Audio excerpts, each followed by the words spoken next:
तो पुण्यात्माओं, जैसा कि परमात्मा कह रहे हैं, कर्म कुसंगत बहुत किए वो हैं जाते नहीं कहे। और संध्या आरती में हम रोज पढ़ते हैं, मैं अपराधी जन्म का नक्सिक भरे विकार, तुम दाता दुख भंजना मेरी करो संभार। तो पता नहीं जब से हम यहाँ आए हैं, इस काल भगवान ने हमारे कर्म बिगड़वाने के लिए, जैसा गुरुदेव सत्संग में बताते हैं, धरती पे ऐसा कोई कुकर्म नहीं होगा जो किसी न किसी जन्म में हमने ना किए हों। कर्म कुसंगत बहुत किए वो हैं जाते नहीं कहे, आके आप संभालो दाता 84 में जान बहे। कि हे परमेश्वर, आप ही आके हमें संभालो, आप ही हमारा उद्धार कर सकते हैं। हमें क्या, कौन से वो जो कर्म है वो करने योग्य हैं, कौन से जो कुकर्म है वो त्यागने योग्य हैं, ये जानकारी भी परमेश्वर आप ही हमें आके दो, आप ही हमें दे सकते हो गुप्त रूप से। मतलब हाँ, वो आएगा आगे, शायद आगे आएगा। आके आप संभालो दाता 84 में जान बहे। तो आज हमारे को पूज्य गुरुदेव जी ने आके संभाला कि नहीं संभाला? पुण्यात्माओं, ये सौभाग्य। परमात्मा कहते हैं ना, बोल के निकल जाते हैं गुरु जी तो, लेकिन विचार तो हमने करना पड़ेगा। गुरु जी कहते हैं ऋषि मुनियों ने, जिनकी लाखों लाखों वर्ष की उम्र हुआ करती थी, कोई हजारों साल परमात्मा प्राप्ति के लिए तपस्या करते थे, ये कोई एक पैर पे, कोई पता नहीं जल में खड़ा होके, कोई आग के बीच में खड़ा होके, और चुनक ऋषि जैसे, जिनकी ये पलकें आप और हमारी तो 100 साल की उम्र में इतनी भी नहीं बढ़ती होंगी, और उसकी तो जमीन में टिक गई थी। सोचो उसने कितने हजार साल तक तपस्या की थी। शेख फरीद जैसे 12 साल में 12 किलो अनाज मात्र, दिन का केवल 10-15 ग्राम। और उन महापुरुषों को परमात्मा ने तो छोड़ो, काल ने भी दर्शन नहीं दिए, एक शेख फरीद को छोड़ के। और आज क्या हो रहा है? आज इस वाणी के अनुसार कि आके आप संभालो दाता 84 में जान बहे, संभाल लिया परमात्मा ने। तो अब हमने इनकी वैल्यू समझनी है, वरना जिस प्रकार परमात्मा फिर 120 साल तक ज्ञान देके मगर से सशरीर गए थे आकाशवाणी करके, और हम लोग रोए थे, फिर हम लोग तड़पे थे कि हम मौका चूक गए। परमात्मा, अब की बार हमने परमात्मा को दुखी होने का मौका नहीं देना है। परमात्मा ने लाखों की भीड़ में से छटनी करके हम सत्सेवकों से एक उम्मीद जताई है कि ये मेरे वो हीरे मोती लाल हैं जो मेरे साथ जानने को तैयार हो रहे हैं। अभी हुए नहीं है, पूरी तरह प्रोसीजर में हैं। तो पुण्यात्माओं, हमने भगत बनना, और भगत बनने के लिए सबसे पहले तो एक नेक इंसान बनना पड़ेगा। और भगत तो छोड़ो, भगत के बाद तो दास का नंबर आएगा, फिर जयदेव का नंबर आएगा, फिर जीवित मरने का नंबर आएगा।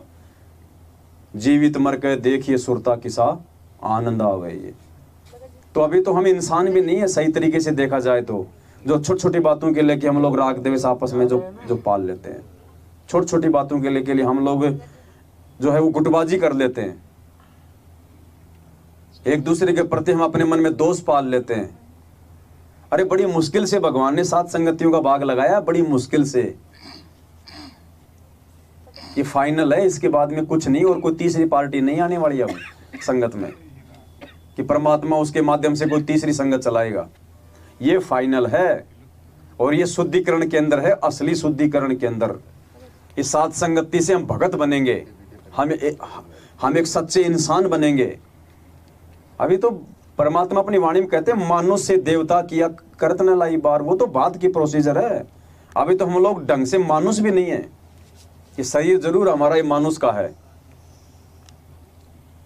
और मुझे कहने में कोई शर्म नहीं है कि ये भगवान हमें पिछले जन्म के भक्ति संस्कारों से मिला है, हमें अपनी योग्यता से भगवान नहीं मिला। योग्यता तो हमारी दुनिया वालों से भी नीची है, गई गुजरी है 90% लोगों की, 90% भक्तों की। इस अध्यात्म में आने के बाद भी जो उनकी सोच है, जो उनके कर्म हैं, जो उनके विचार हैं, वो नकली संतों की संगत से भी नीचे गिरे हुए हैं।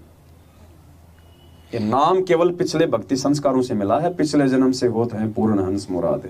तुम सोचो वर्तमान की भक्ति से परमात्मा हमारे से राजी हो रहा है।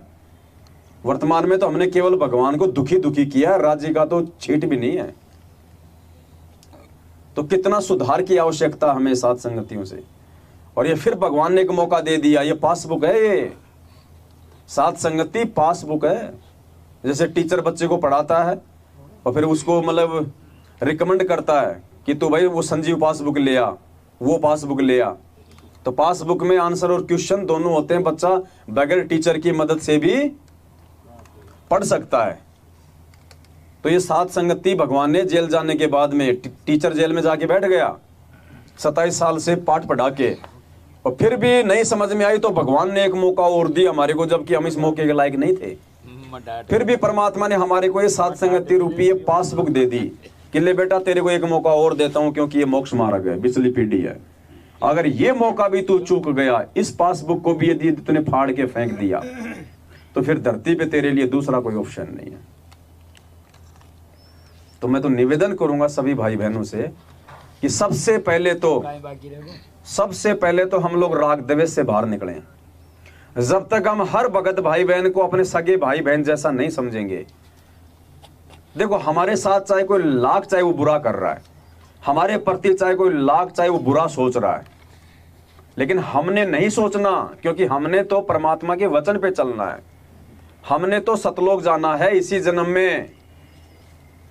तो हमने किसी से राग द्वेष नहीं रखना, भले दूसरा तुमसे रखे।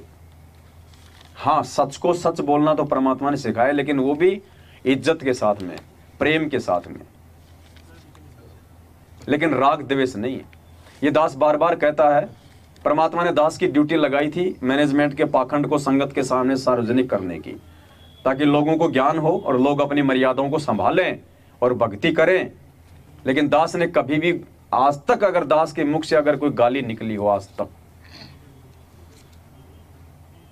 बाकी खुल के बताया उनके बारे में, लेकिन एक छोटी सी भी अगर गाली परमात्मा ने माँ की, बहन की, या अगर, ठीक है मुझे लोगों ने बहुत निकाली, मुझे कोई फर्क नहीं पड़ता उन चीजों से। पत्थर को फर्क नहीं पड़ता, चाहे कोई गाली निकाले चाहे कोई फूलों की माला पहनाए। तो हमने तो जीवित मरना है, हमने तो पत्थर बनना है दुनिया वालों के सामने। भगत तो भगवान के सामने बनना है, दुनिया के सामने नहीं बनना भगत। तो ये साथ संगत है, ये फाइनल स्टेटमेंट है। आप दास आपको एक छोटा सा एग्जाम्पल देता, आपको एक छोटा सा, देखो हमारी भूल कहां पड़ती है और भगवान कैसे परीक्षा ले लेता है। आज से 4-5 महीने पहले दास के और कजोड़ भगत जी के थोड़े से मतभेद हुए थे। वो मतभेद हुए तो काफी आत्माओं ने आपस में पक्ष और विपक्ष की भूमिका निभाई। कोई इनको फोन कर रहा है, कोई मेरे को कर रहा, मुझे इनकी कह रहा है, इनको मेरी कह रहा है। वो परीक्षा थी संगत की। और दास ने फिर बाद में वीडियो बनाया, हम दोनों एक हो गए, फिर हुए ना, मतभेद हमने बुला दिए ना। क्यों बुलाए? परमात्मा की वाणी के अनुसार, परमात्मा के वचन पे चलते हुए कि साधु सज्जन सोना टूट जुड़े 100 बार, दुर्जन कुंभ कुमार का एक धक्के दरार। तो हम तो 4-5 दिन बाद में फिर आपस में अपनी मीटिंग करके अपने गिला से दूर कर लिए। हम तो दोनों लाइव आ गए, सबके सामने भाई आपस में हो गए, एक हो गए। जैसे एक माँ के 2 बच्चे छोटे छोटे, और वो एक टॉफी को लेके वो लड़ाई करने लग जाते हैं, धक्का मुक्की थप्पड़ हो जाता है। 1 घंटे बाद में फिर वापस वो गले मिलने लग जाते हैं, आपस में एक दूसरे के ऊपर होके वो खेलने लग जाते हैं। तो हम तो एक हो गए, लेकिन जिन्होंने पक्ष और विपक्ष की भूमिका निभाई थी अपनी कमजोरी के चलते, उनका क्या होगा? उनको तो भोगना पड़ेगा। तो काफी आत्माओं के समझ में आई। फिर 2-3 महीने बाद में फिर हमारा हो गया वापस मनमुटाव सा। जीव है, हो जाता है, कोई बड़ी बात नहीं है।